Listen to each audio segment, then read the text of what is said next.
પણ દૂધ આવે એટલે રેવાય નહીં. સ્વામીજી માફ કરજો, પણ આપ તો જે કામ કરો છો મને ખબર છે, હજારો યુવાનોને વ્યસન મુક્ત કર્યા, પણ ઓલું કે અમે નાને એવો દીવડો લઈને નીકળ્યા તો છીએ જ.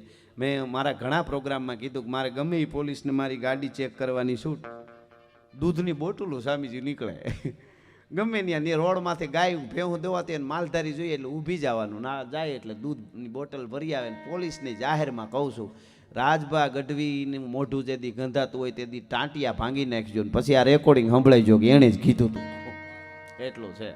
આપણને નશો જ એવો છે, આ બધા મહાપુરુષોની વાર્તાઓને એ કરી છે, બીજા નશાની કંઈ જરૂર નથી. એક ચા પીવી પડે છે, પણ આ દૂધ હળદરવાળું છે એટલે પી લો. હું એમ કરતો કરતો ઠારતો તો મૂળતો.